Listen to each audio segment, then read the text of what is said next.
energy generation and how the solar energy power plant works. This we will do it today.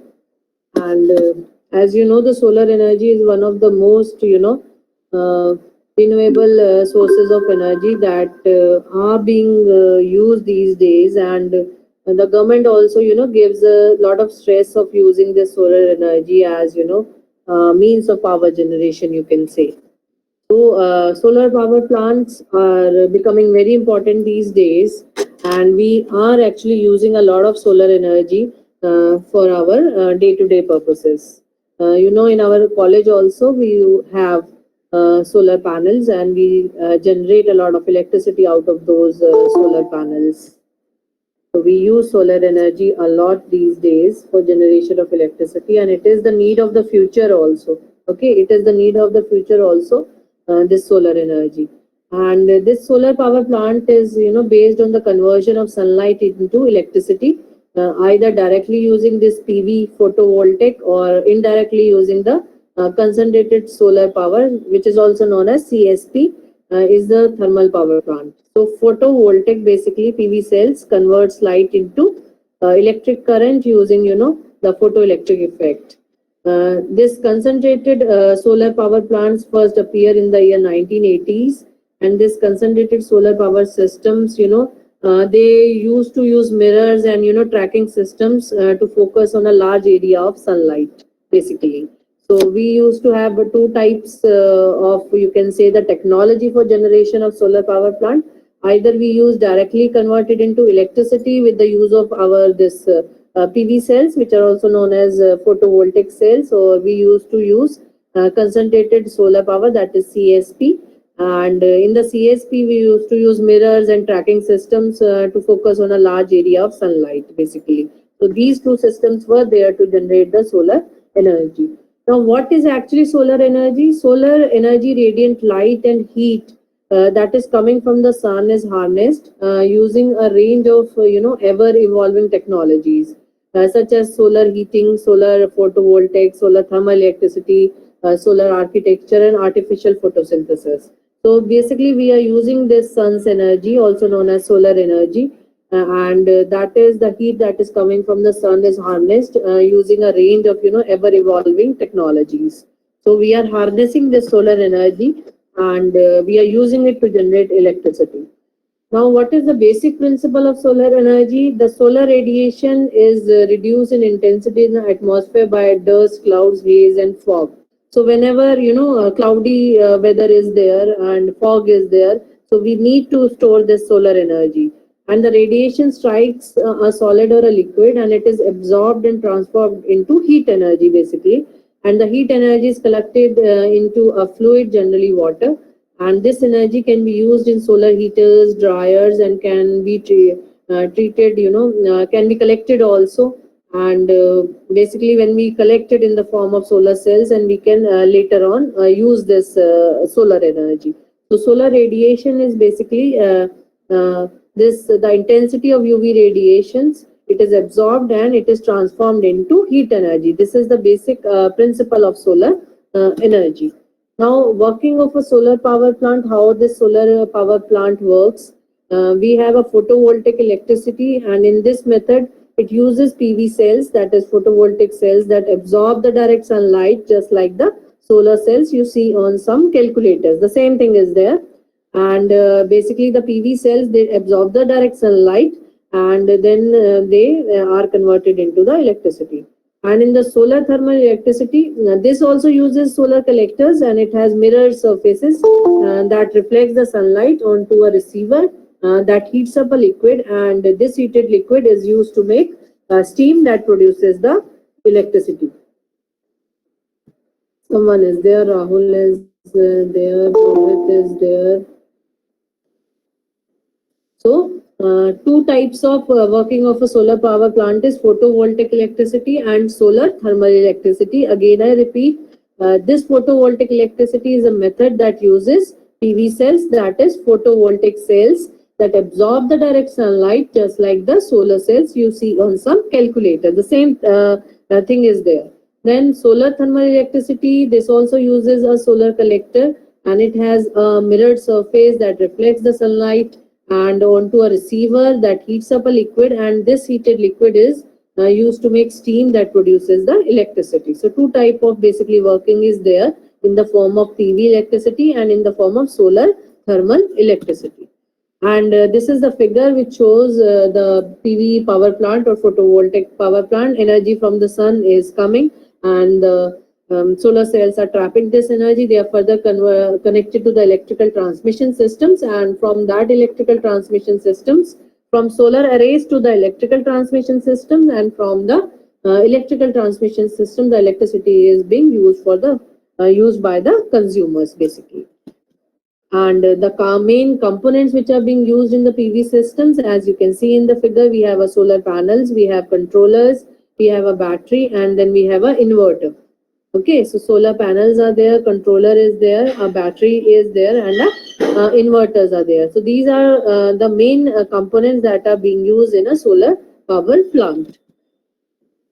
Solar panels. So number one is solar panels. So they are needed to convert the solar energy into the electrical energy, and they are types of semiconductors. N-type and P-type semiconductors are being used, and the sun rays fall into these conductors, and they are being used for in a form of a panel. So big panels are there of these. Then comes the batteries. Batteries are used for storing the energy offline, that is the DC. So batteries are basically used for storing the energies, and if we direct use to any load, it works, but on the time like night there is no sunlight. As we know, on the night there is no sunlight, so we need stored energy for that time, and in the night there is no sunlight, so if we connect to the load to the active, we need the batteries. So why we use batteries? Batteries are basically used to store energy offline, and if we direct use to any load, it works, but on the time like night there is no sunlight, and then we connect the load to the active, we need these batteries. Then comes the controller part. Charge controller is one type of a voltage controller to change the batteries and keep away cell from overcharging. So they are being connected to the batteries and the solar panels, as you can see also in the figure. And charge controller is, it is a one type of voltage controllers to charge the batteries, and they keep cell from overcharging. And further we can use it for the electricity generation, you can say. Then come the power inverters. It is one type of a converter, and it converts the DC to the 230 volt AC as per need of the application. So now common mode of conversion is from DC to the 230 volt AC as per need of the application. So and the sine waves which are being used, they move around 60 cycles per second, and they are used in these power inverters. Why we need inverters? Because for the night time we need to store the energy of the sunlight, and then these inverters, they come into use. So solar thermal electricity, the solar collector captures and concentrates sunlight to heat a synthetic oil called terminal, which then heats the water to create the steam. So basically they capture and concentrate the sunlight to heat the synthetic oil, and that is called as the terminal, and then it is being used to heat the water and to create the steam. Now this steam is piped to an on-site turbine generator to produce the electricity, which is then transmitted over power lines, and on cloudy days the plant has a supplementary natural gas boiler. So for cloudy days they have a you can say the backup gas boilers also to produce the steam. And the plant can burn natural gas also to heat the water, creating steam and to generate the electricity.